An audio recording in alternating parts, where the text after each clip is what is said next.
ကျွန်တော်တို့စိတ်ထဲမှာမျက်လုံးဆိုဘာဒန်စိတ်ပုံနှက်ခမ်းဆိုလေးကိုင်းပုံစတဲ့ကလေးဘဝအဆွဲဆံပုံတွေရှိနေတတ်ပါတယ်။ဒါကြောင့်လူတွေဟာမျက်စိရှိကပန်းသီးကိုမဆွဲဘဲအုံနောက်ထဲကတိထားတဲ့ပန်းသီးပုံကိုပဲဆွဲနေမိကြပါတယ်။ဒါဟာအမြင်ဤထောင်ချောက်ပါပဲ။ဒါကြောင့်ကျွန်တော်တို့ပကြီးအမြင်အတွက်အဆင့်၃ဆင့်ခွဲလို့ရပါတယ်။အမြင်ဤအလွှာများ the layers of vision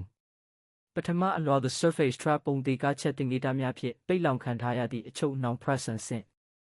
ဒုတိယအလွှာ the naked reality အစွဲများကိုဖယ်ခွာပြီးအလင်းအရိပ်နှင့် reality ကိုအရှိတိုင်းမြင်သည့်အဆင့်တတိယအလွှာ the transcendental reality ကိုကျွမ်းကျင်စွာမြင်တက်လာသောအခါထိုသင်္ကေတများကိုပင်ပုံမမြင့်မားသောဘာသာစကားအဖြစ်ပြန်လည်အသုံးပြုသည့်လွတ်မြောက်မှု liberation အဆင့်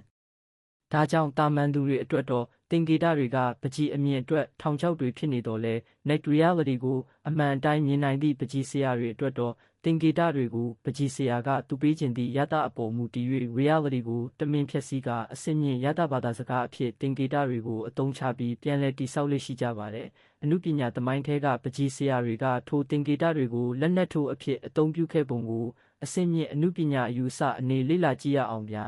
။ French symbolism allegory Gustave Moreau နှင့် Adlon Redon တို့သည် reality ကိုပုံတူကူးရန်ထက်စိတ်ပိုင်းဆိုင်ရာ psychological ကိုဖော်ပြရန်သင်္ကေတများကိုအသုံးပြုခဲ့ကြသည်။ Jacques Louis David allegory များသည်လည်းအနက်အဓိပ္ပာယ်ကို maze ဝင်းကပါတစ်ခုလိုဝတ်ဖုံးထားတတ်သည်။ Italian Renaissance designo verse color designo intellectual planning သည်အသိဉာဏ်ဆိုင်ရာသင်္ကေတဖြစ်ပြီးယင်း၏အနက်သည်တခါတရံလှပသောအယောင်အသွေး color နောက်ွယ်မှာကွယ်ပြောက်နေတတ်သည်။ Botticelli နှင့် Titiano ၏allegory များသည်လည်း iconography များဖြင့်အနက်ကိုဝတ်ဖုံးထားသည့် intellectual trap များဖြစ်သည်